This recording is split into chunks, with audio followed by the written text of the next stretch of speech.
for $5,000 for a video. But this was when I was like 19. I was like, double it. And I'll walk outside and I'll give it to a homeless person. And they're like, no, you won't. And I was like, double it. And I was like pacing around my neighborhood for 3 hours convincing this guy, like on the phone, just double the money. I promise the video will go viral and I'll give it to homeless person. I was like, $10,000 just looks better in a title. It'll get more views. I promise your app will do better. A lot of times people, oh boy, it's like they think their videos are better than they are, honestly.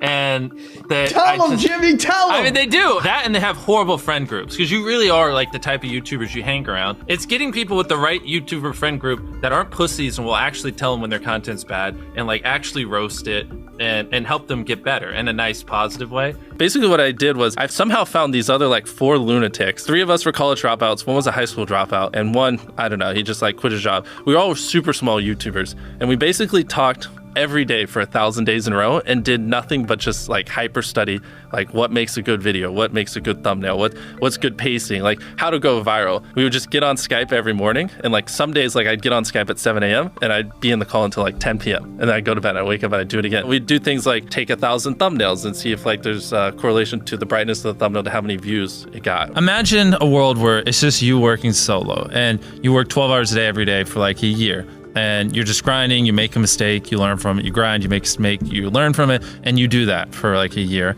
And then imagine a different world where you have 4 friends who are also equally grinding in something similar. Friend number 1 makes a mistake on Friday, he teaches the other 4 people. Friend number 2 makes a mistake the next week, teaches everyone. And then like you're all learning from each other's mistakes. You're all constantly studying 24/7 and downloading each other.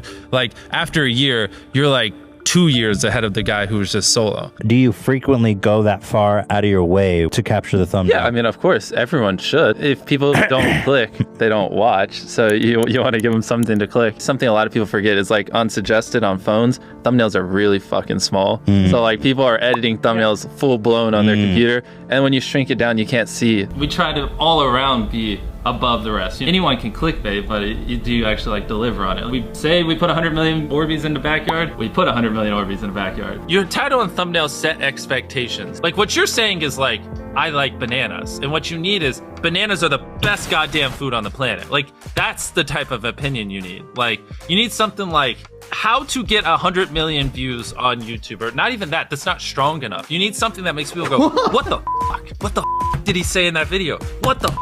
I need to know. At the very beginning of the video, to minimize drop-off, you want to assure them that those expectations are being met. If you're putting 1 million Orbeez in a pool, don't start the video with you shopping for, you know, your mom's birthday present. At the beginning of the video, just say, this is 100 million Orbeez. We're gonna fill this pool and this entire backyard with them. Match the expectations, and then you want to exceed them. So you want to assure people that what they clicked on is what they're getting, and then blow their mind and be like, but you're also getting even more. Anytime you say the word algorithm, just replace it with audience. The algorithm didn't like that video? No, the audience didn't like that video. If I wasn't retaining a viewer, just would it make sense for you to promote it? Why would you promote a 10-minute video that people watch on average a minute and a half? I mean, every video, even the stupid ones, I learned something. You know, and that's something I try to make a very big point of, is like, no matter how bad we mess up, like we sometimes have videos that have horrible retention. It's just like, as long as you learn from it, it's not the end of the world. Every YouTuber says it. It's like, no one will ever be able to replicate my style. I gotta edit it. But newsflash, someone can. It's actually not as difficult as you think. It was good that I got a really strong foundation on how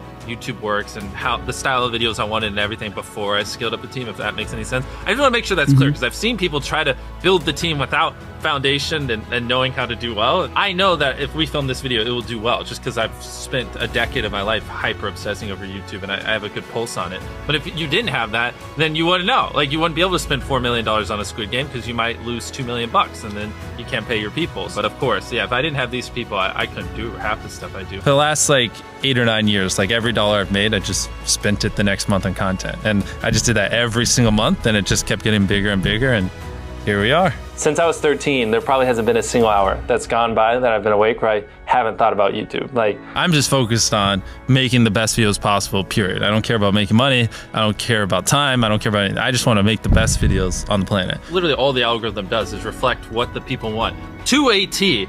And if you deny that, you just make terrible videos and are trying to find a scapegoat. We do our videos in other languages as well. If you Google it, it's like only, whatever, less than 10% of the world speaks English. So 90% of the world can't even enjoy your content. And when I realized that, I was like, wait a minute. 90% of the world can't even watch this stuff. Like, we just started doing this like 6 months ago, and it's crazy like how viral some of these videos Wow, are going. 51 million. In Spanish, the guy who does my dubs is the same guy who dubbed Spider-Man. We managed to convince him. So a lot of those comments are like, why does he sound like Spider-Man? Or is Mr. Beast Spider-Man? To me, what's important is click-through rate, getting people to click on your video, and then average view duration, average view percentage, or just relative retention, and having them watch it. A lot of creators think click-through rate is just like the title and thumbnail and did they click it, but a lot of it too is, did they enjoy your last video? Because if someone watches a video of yours and they loved it, you can bet the next time you recommend it, their chance of clicking is a lot higher. Sometimes we're filming for 3 or 4 days, like 10 hours a day,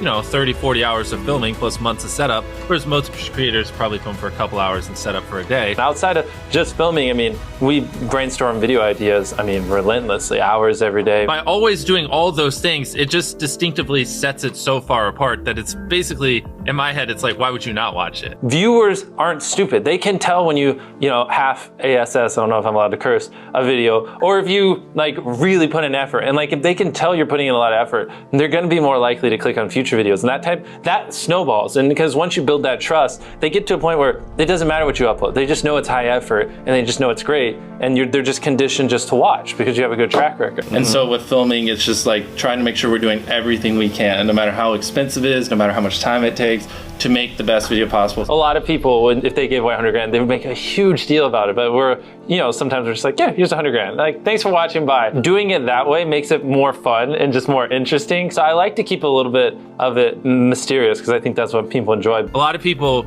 aren't willing to put in 10 hours days because they don't like what they're doing. So it's finding what they enjoy, because it is like a long grind. You're doing for years, not months. So if you don't enjoy it, then you're gonna burn out. I just had the blessing of finding what I loved at a young age. So because to get to this level, it takes, a decade. Most people don't find what they love till their young 20s. So they'd be where I'm at in their 30s. Yeah. I just lucked out and found it when I was really young. Living your life chasing a nicer car and a bigger and bigger box to live in is kind of like a dumb way to go about life. I actually, funny enough, I lived in a super below average home. And I kind of learned why famous people don't live in below average homes, because someone broke in, stole everything I owned. So I had to get a little nicer house for security reasons. But before I was robbed, my place is a little duplex, $700 a month. You get a roommate's $360 split. People think just because you go for views means you can't have fun, but you can pull views and you can have fun, which is what we purposely try to do. If you're not doing something that's just inherently fun to you, you're just quit. Just give up. You gotta at least semi-enjoy what you're doing, or you're gonna quit long before it gets to the point where it brings in money or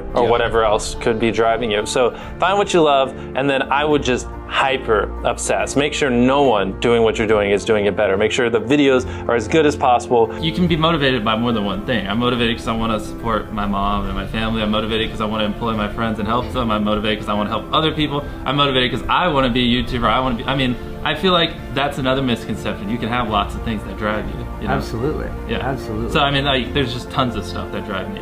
And everything drives me to wanting to be a YouTuber, so I kind of obsess over it. For the people that are willing to be coachable, I would say just education. There is a lot of misinformation out there that people live and breathe by, the weirdest stuff. I gotta upload at midnight on Wednesdays or my videos don't do well. It's just dumb stuff like that just, they don't realize how badly they're handicapping themselves. Some minor tips I could give is if somehow you could have a payoff at the end, then more people are gonna watch to the end just to see what happened. Whichever one of these 456 people survives the longest wins 456 grand. Cut out all dull moments, try not to over-explain things. If a camera just sits on me and I'm just talking for 20 seconds, it doesn't hold retention as well as, maybe me talking and other footage popping up. It's much easier to get 5 million views on one video than 50,000 views on 100 videos. It takes way less effort to get 5 million views on one video. Back then, which I think small YouTubers should do, is I would reply to every single comment. And so I think a few people caught on that I would always reply. And so some people would just be like, I wonder how long it'll take for him to reply. So that was a lot of my comments when I was smaller, but at least it kept him coming back. In your analytics, and most of you probably know this, audience retention. You can see where people click off. Just literally go through your last 50 videos, write down where everyone clicked off, and then just don't do those